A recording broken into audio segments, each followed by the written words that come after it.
श्रीमद् भगवद गीता के पास आपके हर प्रश्न का उत्तर है। चाहे आपकी कोई भी परेशानी हो, कोई भी इच्छा हो, श्रीमद् भगवद गीता आपके हर प्रश्न का उत्तर देती है, आपकी हर समस्या का हल देती है। चाहे वो परेशानी आपके मन की हो या धन की हो या आपके शरीर की हो या आपके रिश्तों की हो, आपको अपनी हर समस्या का उत्तर श्रीमद् भगवद गीता में जरूर मिलेगा। आज हम उसी श्रीमद् भगवद गीता के ऐसे 11 अनमोल उपदेश आपको बताएंगे जो आपकी पूरी जिंदगी बदल देंगे। बस आप इन बातों को वीडियो के अंत तक ध्यान से सुनिए। जो भी व्यक्ति इस वीडियो को अंत तक सुनेगा उसे अपनी जिंदगी, उसे अपनी हर परेशानी का हल अवश्य मिलेगा। उसे अपनी जिंदगी में जो कुछ भी चाहिए वो उसे जरूर मिलेगा। श्रीमद् भगवद गीता का सबसे पहला उपदेश यही है कि कोई अगर आपका अपना है या कोई आपसे बड़ा है तो उसका अपने प्रति गलत व्यवहार कभी भी सहन नहीं करना चाहिए। ये गीता का उपदेश हमारी जिंदगी से भी जुड़ा है। हम भी अपने मन की अधिकतर तकलीफों को ये सोचकर जिंदगी भर सहते रहते हैं कि ये तो मेरा अपना है, ये तो मेरा बड़ा है, इसको हम कैसे कुछ कह सकते हैं। हम अगर नहीं सहेंगे, कुछ कह देंगे तो हमारे रिश्ते ही खराब हो जाएंगे, हमारे रिश्ते ही समाप्त हो जाएंगे। पर सोचने की बात यह है कि उस व्यक्ति को आप अपना कैसे मान सकते हैं जो आपकी तकलीफों की वजह हो। अपना तो वो होता है जो हमारी तकलीफों को दूर कर दे। तो गीता का ये उपदेश है कि किसी को भी अपना फायदा मत उठाने दो, किसी को भी खुद पर जुल्म मत करने दो, क्योंकि आप जितना सहेंगे लोग आपको उतना सहने के लिए और मजबूर करेंगे। गीता का पहला अध्याय जिसका नाम अर्जुन विषाद योग और दूसरा अध्याय जिसका नाम सांख्य योग है, उसके आरंभ में अर्जुन ने श्री कृष्ण के आगे अपना दुख प्रकट किया है कि हे केशव, मैं कौरवों से कैसे युद्ध कर सकता हूं? ये सब तो मेरे अपने ही हैं। मैं कैसे भीष्म पितामह और द्रोणाचार्य से युद्ध करूंगा, क्योंकि वो दोनों मेरे पूजनीय हैं। इसलिए इन गुरुजनों को मारने से तो अच्छा है मैं भिक्षा के अन्न को खाकर अपने जीवन का गुजारा करूं। और जिन कौरवों से मैं युद्ध करने जा रहा हूं वो सब धृतराष्ट्र के पुत्र मेरे भाई ही हैं, मेरे अपने ही हैं। इन सबको मारने से अच्छा है कि मैं सन्यासी बन जाऊं। तो श्री कृष्ण ने अर्जुन से कहा कि यहां कौन अपना है और कौन पराया है। जो अधर्म करता है उसके साथ युद्ध करना तुझे मोक्ष और मुक्ति देगा। तू अपने इस मन के मोह को त्याग दे, नहीं तो सारा जग तेरी निंदा ही करेगा, तुझे डरपोक कहेगा। बात अपने पराये की नहीं है, बात धर्म और अधर्म की है, बात सही और गलत की है। अगर तू गलत को सहेगा, उसका अंत नहीं करेगा, तो गलत करने वाले को और बल मिलेगा, वो और भी गलत करेगा। इसीलिए मन के मोह को त्याग करके तू युद्ध कर। महाभारत की एक और कहानी भी है। जब अर्जुन के पुत्र अभिमन्यु की युद्ध में मृत्यु हो जाती है तब अर्जुन बहुत दुखी होता है, रोने लगता है। वो श्री कृष्ण से कहने लगा कि मेरा पुत्र अभिमन्यु मर गया है, मैं ये दुख बिल्कुल भी सहन नहीं कर सकता, मैं भी अपने आप को समाप्त कर लूंगा। फिर भगवान श्री कृष्ण उसे आत्माओं के लोक में लेके गए, जहां अभिमन्यु आनंद से बैठा हुआ था, क्योंकि उसने क्षत्रियोचित व्यवहार किया, इसलिए उसे उत्तम पद की प्राप्ति हुई। जब अर्जुन अभिमन्यु के पास रोते रोते पहुंचा, अपने पुत्र को देखकर अर्जुन बहुत प्रसन्न हुआ। उसे गले से लगाकर कहने लगा कि हे पुत्र, तेरे बिना तो मैं जी ही नहीं सकता, मैंने तो अपने जीवन की आशा का ही त्याग कर दिया है। तो अभिमन्यु कहने लगा कि आप कौन हैं? अर्जुन बोला, मैं तेरा पिता हूं, तू मेरा पुत्र है अभिमन्यु। तो अभिमन्यु कहने लगा कि कौन पिता कौन पुत्र, मेरे हजारों जन्म हुए हैं, किसी जन्म में आप मेरे पिता बनते हैं और किसी जन्म में मैं आपका पिता बनता हूं। आत्मा का न कोई माता होता है न कोई पिता होता है। जब अर्जुन ने देखा कि मेरा पुत्र मुझे पहचान भी नहीं रहा तो उसका सारा मोह खत्म हो गया। इसलिए गीता के इस उपदेश को ठीक से समझ लो कि यहाँ कोई अपना पराया नहीं है। जो बुरे वक्त में तकलीफ के वक्त में हमारा साथ दे, सिर्फ वही हमारा अपना है, बाकी सब पराए हैं। गीता का दूसरा उपदेश यह है कि जो चला गया है कभी उसका दुख मत करो, और जो आने वाला है उसकी बिल्कुल भी चिंता मत करो। जब महाभारत का युद्ध चल रहा था तब अर्जुन ने श्री कृष्ण से कहा कि अगर यह युद्ध हुआ तो करोड़ों लोग मारे जाएंगे। जो सैनिक और योद्धा इस युद्ध में मारे जाएंगे उनकी स्त्रियों का क्या होगा, समाज कैसे आगे बढ़ेगा। और भी बहुत सी बातें अर्जुन ने विस्तार से कही हैं। तो भगवान श्री कृष्ण ने कहा, अशोच्यानन्व शोचस्त्वम प्रज्ञावादांश भाषसे गतासून अगतासूश्च नानुशोचन्ति पंडिताः। श्री कृष्ण बोले, हे अर्जुन, तू बड़ी बड़ी ज्ञानियों जैसी बातें करता है, लेकिन जो सच में ज्ञानी होता है, वो जो लोग मर चुके हैं, जा चुके हैं या एक दिन जाने वाले हैं, उनकी चिंता नहीं करता है, उनका दुख नहीं करता है। तेरे हाथ में कुछ भी नहीं है, तू चाहकर भी कुछ कंट्रोल नहीं कर सकता। जीवन और मरण ये तो प्रकृति की नियति है। इसीलिए जो ज्ञानी होता है वो किसी के मरने पर भी रोता नहीं है। ज्ञानी जन ना ही बीते हुए कल का शोक करते हैं और ना ही आने वाले कल की चिंता करते हैं। इसीलिए जो होने वाला है वो होकर ही रहता है, और जो नहीं होने वाला है वो कभी नहीं होगा। ऐसा निश्चय जिसको समझ में आ जाता है, जिसकी बुद्धि में आ जाता है, उसे कभी कोई चिंता नहीं सताती, कोई दुख नहीं सताता। हमारे सारे दुखों का कारण ही यही है।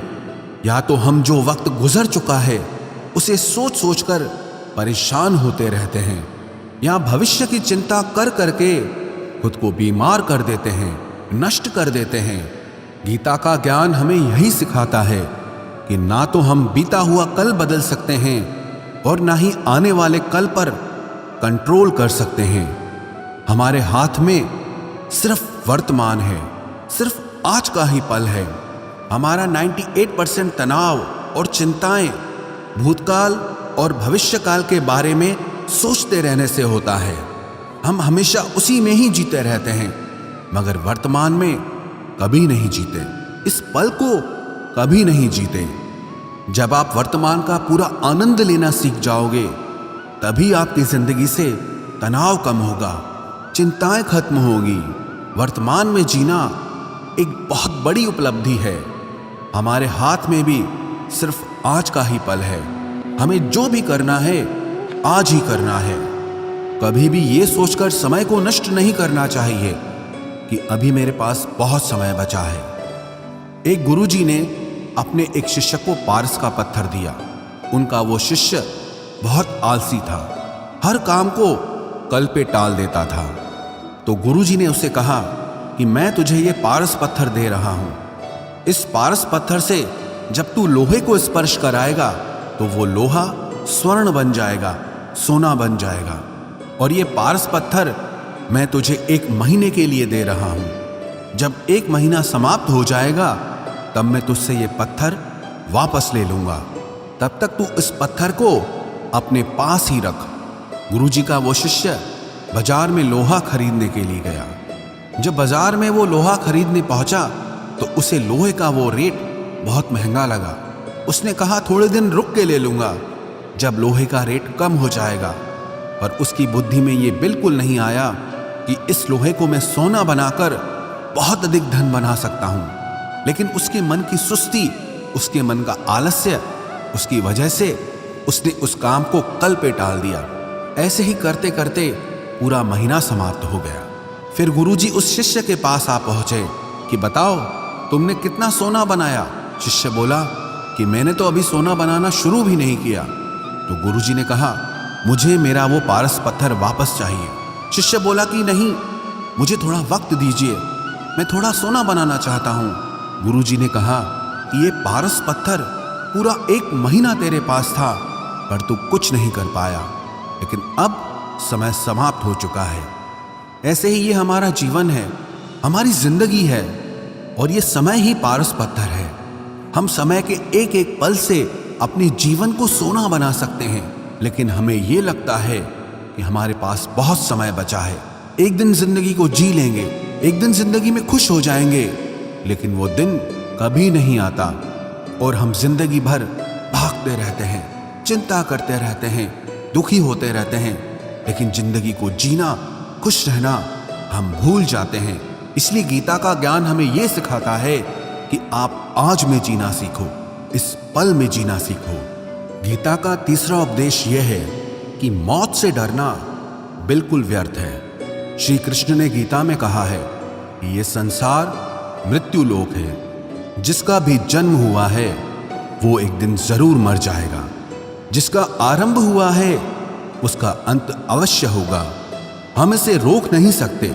जैसे हम रोज कपड़े बदलते हैं, वैसे ही हमारी आत्मा नया शरीर धारण करती है।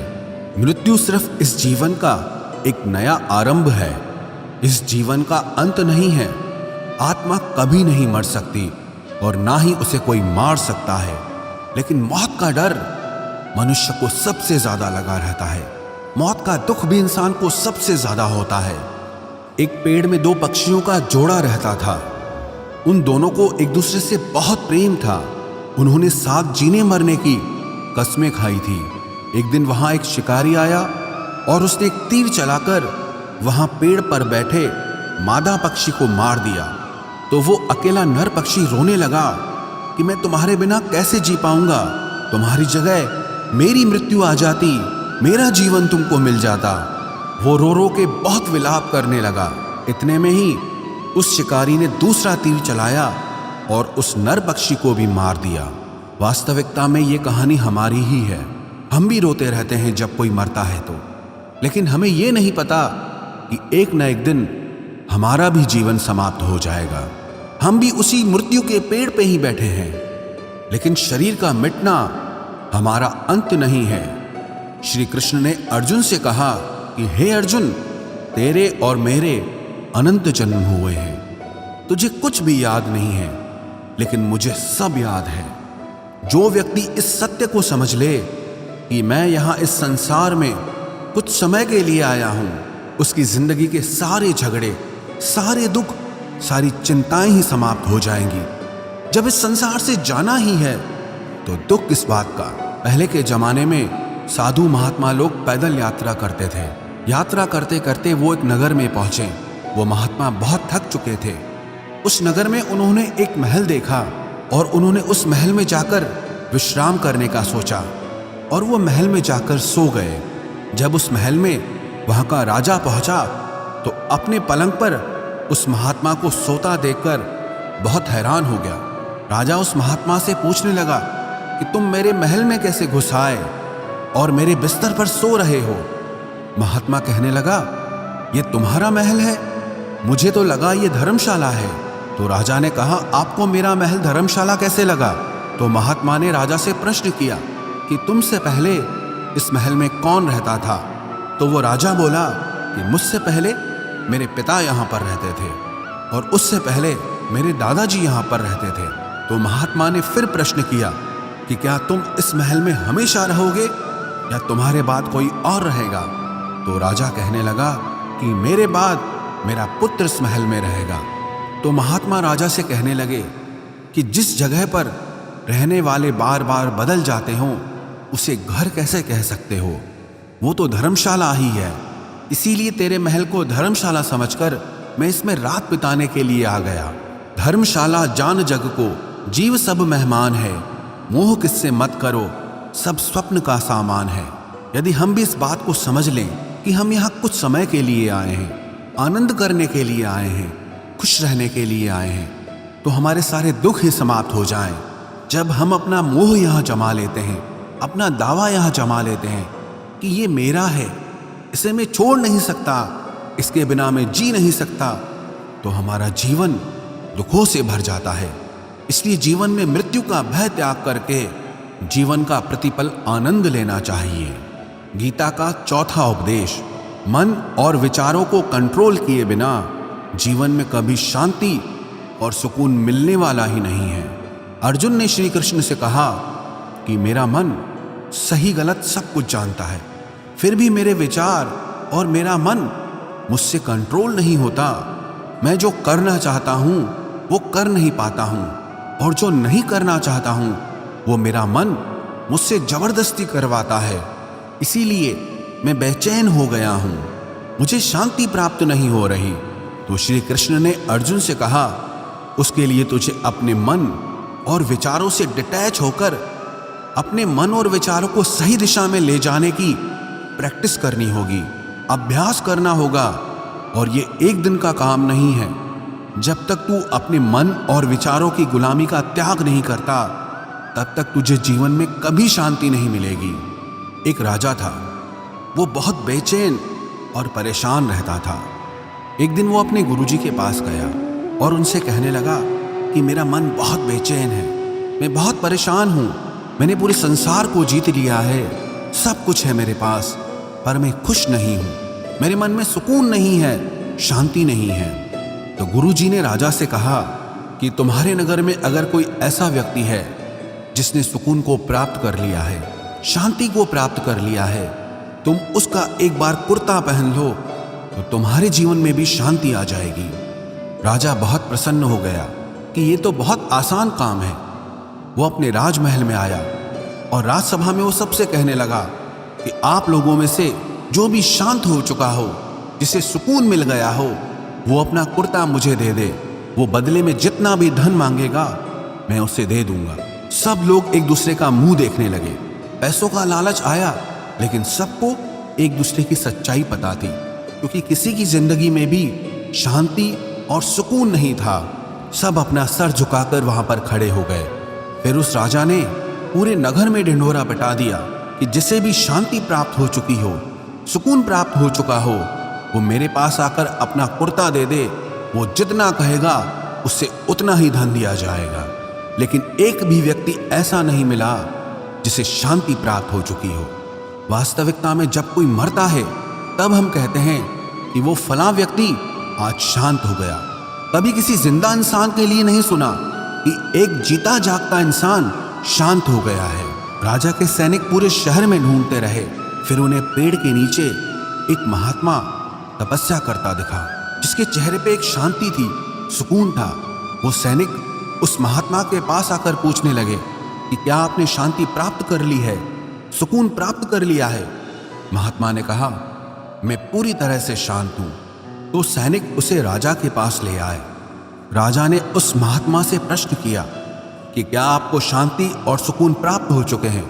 वो महात्मा कहने लगे, महाराज, मैं पूरी तरह से शांत हूं, मुझे कोई चिंता नहीं, मुझे किसी चीज की लालच नहीं, मुझे कोई इच्छा नहीं है। तो राजा भी बहुत प्रसन्न हो गए कि आखिर वो व्यक्ति मिल ही गया जिसे शांति की प्राप्ति हो चुकी है, जिसे सुकून प्राप्त हो चुका है। तो राजा उस महात्मा से कहने लगे कि हे महात्मा, आप कृपया करके अपना कुर्ता मुझे दे दीजिए, बदले में आप जो मांगेंगे मैं आपको दे दूंगा। वो महात्मा कहने लगे कि महाराज, सुकून और शांति तो मुझे मिल चुके हैं, लेकिन क्या करूं, मेरे पास कुर्ता ही नहीं है पहनने के लिए जो मैं आपको दे सकूं। जब राजा ने उस महात्मा की ये बात सुनी कि इस महात्मा के पास कुर्ता भी नहीं है पहनने के लिए, उसके बाद भी ये महात्मा एकदम शांत है, इसके जीवन में सुकून है। मैं सारी जिंदगी धन को जोड़ने में लगा रहा, दुनिया जीतने में लगा रहा, लेकिन मुझे शांति नहीं मिली, सुकून नहीं मिला, क्योंकि शांति और सुकून बाहर की चीज नहीं है, अपने भीतर की चीज है।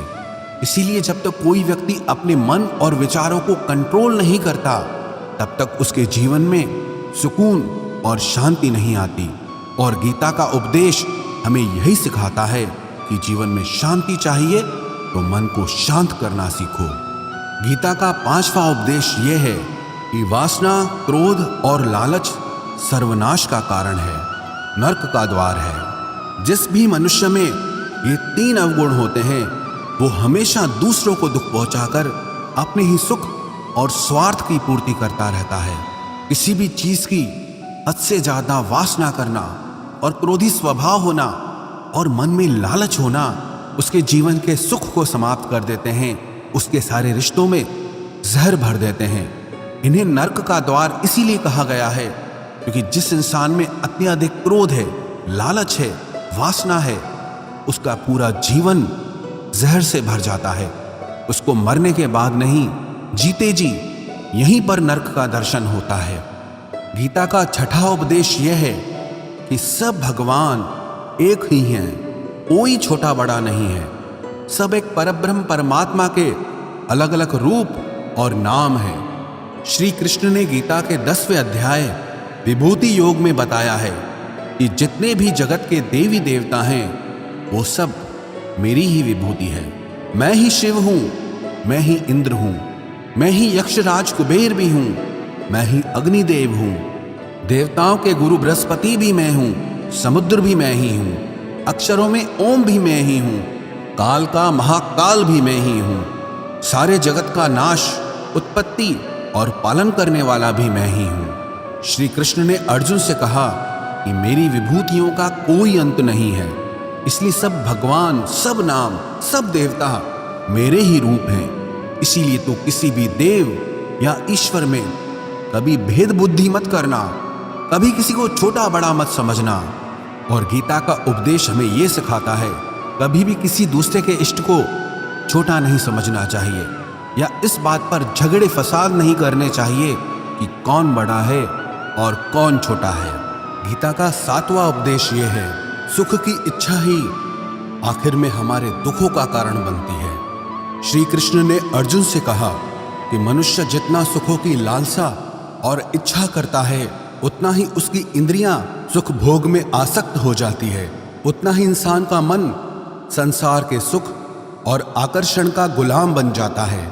और जितना सुख के पीछे भागेगा उतना ही उसे दुख के अनुभव से भी गुजरना पड़ेगा, क्योंकि ये संसार का नियम ही है। जो चीजें शुरू में मन को बहुत आकर्षित करती हैं बाद में बहुत दुख देती हैं, और जो चीजें शुरू में मुश्किल लगती हैं, कठिन लगती हैं, बाद में हमें बहुत काम आती हैं। गीता का 8वां उपदेश यह है, जो भी मनुष्य दुनिया के सारे सहारे छोड़कर सिर्फ भगवान को ही अपना सहारा मान लेता है, उसकी हर जरूरत वो ईश्वर पूरी करता है, उसकी हर प्रकार से रक्षा वो परमात्मा ही करता है। अनन्याश्चिन्तयो माम ये जनाः पर्युपासते तेषां नित्याभियुक्तानां योगक्षेमं वहाम्यहम्। जो भी व्यक्ति मुझे ही अपना सहारा मानता है उसका योगक्षेम मैं वहन करता हूँ। योगक्षेमं वहाम्यहम् अर्थात जो चीज नहीं मिली है उसकी प्राप्ति कराना उसका नाम योग है, और जो चीज जीवन में मिली हुई है उसकी रक्षा करना उसका नाम क्षेम है। तो श्री कृष्ण कहते हैं, जो मुझ पे डिपेंड हो जाते हैं उनको जो चाहिए वो मैं जरूर देता हूँ, और उनकी हर प्रकार से मैं रक्षा भी करता हूँ। गीता का 9वां उपदेश यह है कि इस संसार में हमारा कुछ भी नहीं है। गीता सार में आपने कई बार सुना होगा कि तुम्हारा क्या गया जो तुम रोते हो, तुम क्या लाए थे जो तुमने खो दिया, तुमने क्या पैदा किया जो नष्ट हो गया, तुमने जो लिया यहीं से लिया, जो कुछ भी दिया यहीं पर दिया। जो आज तुम्हारा है कल किसी और का होगा, क्योंकि परिवर्तन इस संसार का नियम है। कल तक जिसके बिना आप जी नहीं सकते थे आज उनसे कोई रिश्ता ही नहीं है, बातचीत तक नहीं है। कहाँ गए वो जीवन भर के सारे रिश्ते, वो सारे मित्र जो साथ जीने मरने की बातें करते थे, आज पता भी नहीं कि वो लोग कहाँ चले गए। ये संसार परिवर्तनशील है, सब लोग यहाँ बदल जाते हैं, हर रिश्ता बदल जाता है, और तो और ये हमारा शरीर भी हर दिन बदल रहा है। बचपन से जवानी, जवानी से बुढ़ापा, और एक दिन ये शरीर हमारा साथ छोड़ देता है। तो किसके लिए रोना और किसकी चिंता करना। हम सारी जिंदगी चीजों को, रिश्तों को, जिंदगी को बनाने में, सजाने में, संवारने में लगे रहते हैं, लेकिन एक दिन सब कुछ बिखर जाता है। सारी जिंदगी जिस संपत्ति, जिन रिश्तों के लिए हम लड़ते रहते हैं, एक दिन सब कुछ छोड़ करके हमें इस दुनिया से जाना पड़ता है। गीता का 10वां उपदेश हमें यह सिखाता है कि किसी से भी हद से ज्यादा मोह कभी मत करना। श्री कृष्ण ने गीता का पूरा ज्ञान ही अर्जुन के मोह को नष्ट करने के लिए कहा है। ये मोह ही है जो इंसान को सबसे ज्यादा रुलाता है।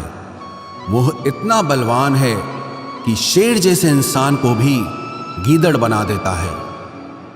जो अर्जुन युद्ध में देवताओं से भी जीत गया, पर अपने रिश्तेदारों को युद्ध में देखकर उसका हाथ कांपने लगा। वो बोला, हे केशव, मेरे हाथ में धनुष पकड़ने की ताकत भी नहीं बची है, मेरे हाथ कांप रहे हैं, मैं युद्ध नहीं कर पाऊंगा। ये मोह इतना पेनफुल होता है जिसकी पीड़ा ना सह पाने के कारण कई लोग अपनी जिंदगी खत्म कर देते हैं, आत्महत्या तक कर लेते हैं कि उस व्यक्ति के बिना हम जी नहीं पाएंगे। जीवन में किसी से भी हद से ज्यादा मोह करोगे तो जीवन भर पीड़ा का ही सामना करना पड़ेगा। जो व्यक्ति अपने मोह से बाहर नहीं आता, उसका सब कुछ उससे छिन जाता है, उसकी सारी खुशी खत्म हो जाती है। इसीलिए गीता का ज्ञान बार बार यही सिखाता है कि अपने मन के मोह को त्याग करके आप बलवान बनो, बुद्धिमान बनो, सत्य के दर्शन करो कि वास्तविकता क्या है। क्योंकि हमारा मोह हमें हमेशा झूठ ही दिखाता है, झूठ पे ही विश्वास दिलाता है और दिल में झूठी उम्मीदें जगाता है। और ये ही हमारे दुखों का सबसे बड़ा कारण है। हम ही मोह कर लेते हैं, हम ही लोगों से उम्मीदें लगा बैठते हैं, पर वास्तविकता बिल्कुल अलग होती है। लोग वैसे नहीं होते जैसे हम मान लेते हैं, जैसा हम समझ लेते हैं, क्योंकि मोह के कारण हमें सच्चाई नहीं दिख पाती, लोगों का असली चेहरा नहीं दिख पाता। इसीलिए गीता का उपदेश हमें यह सिखाता है कि जीवन में अगर आनंद और प्रसन्नता से रहना है तो किसी में भी हद से ज्यादा मोह कभी मत करना। गीता का 11वां उपदेश ये है कि इस दुनिया में अगर आए हो तो दुख तो मिलेगा ही मिलेगा। दुख से कभी घबराना मत, दुख से कभी डरना मत। श्री कृष्ण ने गीता में कहा है कि ये संसार दुखालयम अशाश्वतम है, अर्थात ये संसार दुखों का घर है। जैसे औषधालय में औषधि मिलती है, पुस्तकालय में पुस्तकें मिलती है, चिकित्सालय में चिकित्सा होती है, वैसे इस संसार को भी श्री कृष्ण ने एक नाम दिया है, दुखालय, जहां पर दुख मिलता हो। दुख तो यहां हर किसी के जीवन में आता ही है, लेकिन अगर दुख आया है तो सुख भी आएगा। इसीलिए दुख से कभी डरना नहीं चाहिए, क्योंकि ये संसार दुखालय भी है और अशाश्वत भी है। अशाश्वत का मतलब ही यही होता है कि यहाँ परमानेंट कुछ भी नहीं है, यहाँ सब कुछ बदल जाता है। दुख सुख में बदल जाता है और सुख दुख में बदल जाता है। सम्मान अपमान में और अपमान सम्मान में बदल जाता है। खुशी दर्द में और दर्द खुशी में कभी भी बदल जाती है। जीत हार में और हार जीत में, जहाँ कभी भी कुछ भी बदल सकता है। कुछ भी परमानेंट नहीं है, ना ही हम परमानेंट हैं, ना ही हमसे जुड़ी कोई चीज यहाँ पर परमानेंट है, क्योंकि ये संसार अशाश्वत है, शाश्वत नहीं है। यहाँ सब कुछ बदलने वाला है, यहाँ कुछ भी परमानेंट नहीं रहेगा। तो आपका दुख भी परमानेंट नहीं रहेगा, इसीलिए दुख से कभी भी डरना नहीं चाहिए। गीता का ये उपदेश हजारों साल पुराना है, लेकिन आज भी नए से नया है। पूरे विश्व में गीता को सबसे ज्यादा पढ़ा गया है और सबसे कम समझा गया है। श्रीमद् भगवद गीता के ये उपदेश अगर कोई व्यक्ति ठीक से समझ ले और उसे अपनी जिंदगी में उतार ले तो ये पक्की बात है, वो अपनी जिंदगी में जो चाहे वो हासिल कर सकता है। अपने जीवन की हर समस्या से वो एक पल में बाहर आ सकता है। श्रीमद् भगवद गीता के इस दिव्य उपदेश को हमें बार बार सुनना चाहिए, हर रोज सुनना चाहिए। जब भी जीवन में कोई चिंता या परेशानी आए तो एक बार इस उपदेश को जरूर सुन लेना और मन में ये विश्वास रखना कि गीता का ये उपदेश आपकी जिंदगी की हर परेशानी में आपको राह अवश्य दिखाएगा।